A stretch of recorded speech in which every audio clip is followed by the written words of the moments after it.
On his Nebraska Huskers bio page, the very first sentence describes his coaching philosophy as dream big. However, he's done a lot more than dream about success. He's achieved it. 3 NCAA championships, 11 conference titles, 49 AVCA All-Americans, 2 AVCA Coach of the Years, a USA Volleyball All-Time Great Coach Award, and 5 AVCA All-Region Awards are just the tip of the iceberg when reviewing his Hall of Fame career. He began his winning ways in San Diego, where he was an assistant at UC San Diego, winning the national title in 1984. While in California, he served as the head coach of Francis Parker High School, in addition to co-founding the San Diego Volleyball Club. As he moved up the coaching ranks, Cook continued to win everywhere he went. In his first stint with Nebraska as an assistant under fellow Hall of Famer Terry Pettit, the Huskers advanced to the NCAA semifinals twice and won the Big 8 Conference Championship in all 3 seasons. He continued his strong assistant skills at USA Volleyball, helping lead the Americans to a bronze medal at the Barcelona Olympics in 1992. However, his destiny was back in Lincoln. He took over the squad in 2000 and guided the program to its second NCAA championship and winning the AVCA National Coach of the Year in his very first year. Fast forward 17 years and 2 championships later, Nebraska has remained one of the nation's powerhouse programs. Through skyrocketing success, he has guided the team to rank among the nation's top attendance leaders. They moved their home matches to the Devaney Center in 2013, which seats nearly 8,000, to accommodate the rabid fan base and produce profits for the program. The AVCA salutes John Cook.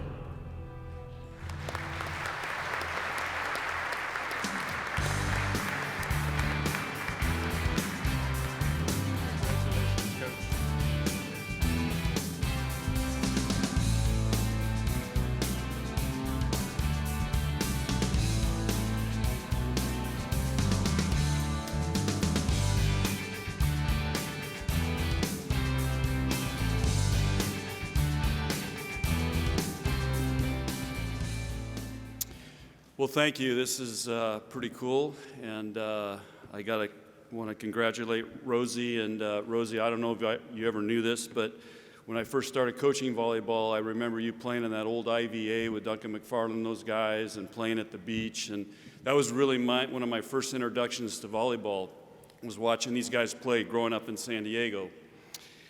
And Debbie, what really fired me up about wanting to be a volleyball coach was in the early 80s. I saw the USA team when you were playing with Ari and Lori, and I got to go to a practice, and I think you guys did it up at Coda de Casa, and I saw this amazing team training and flying all over the place and rolling all over the floor and just pounding volleyballs, and it was really inspirational. I thought, wow, this is a really cool sport.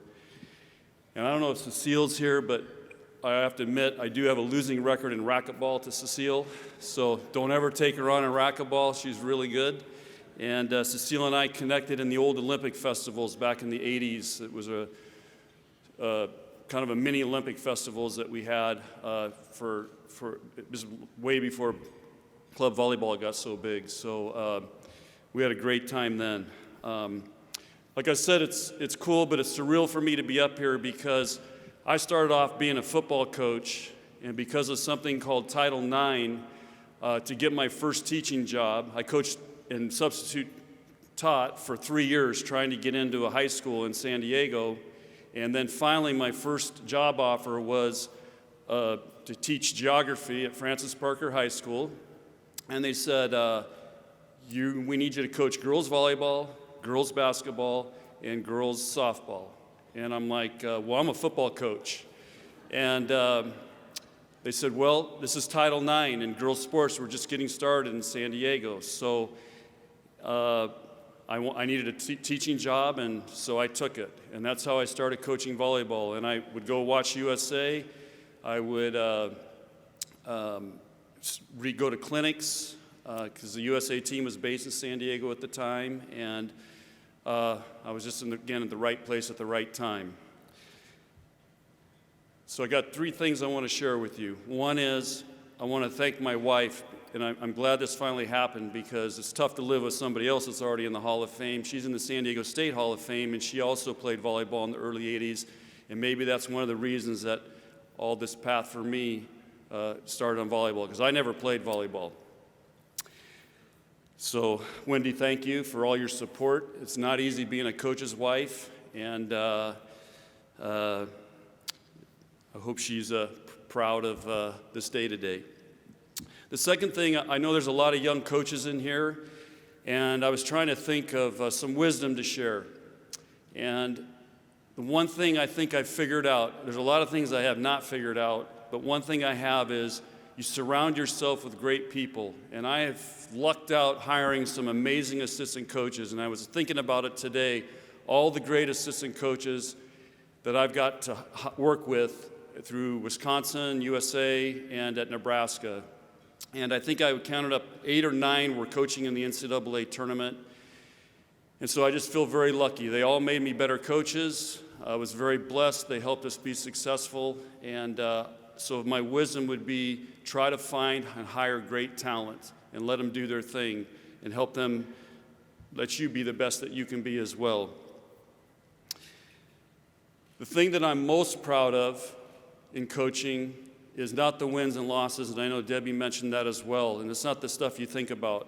What I'm most proud about in my coaching career is all of the players from the programs that I've coached that continue to stay involved in the sport of volleyball. And I get letters from them, whether they're coaching high school, they're raising their kids, because their kids are now playing club volleyball or youth volleyball, to all the players who have gone into coaching. I'm really, really proud of that because that reaffirms that the experience that they're having and going through is something that they want to continue for the rest of their lives. And so that's something that has made me really, really proud and is one of the most rewarding things about being a coach. And then finally, we talked about dreaming big. After this, I'm going to have to find a way to dream bigger because, again, this is a great honor. And I really want to thank Gwen Egbert because I heard she was a little bit behind this, and she's somebody that's been a great supporter in the state of Nebraska and has done an amazing job coaching. And it's just an honor and a privilege to say thank you to the AVCA, to all of our support people here from Nebraska, to Jostens, and to all my fellow coaches in this room today. It's just an honor and a privilege to be up here. Thank you very much.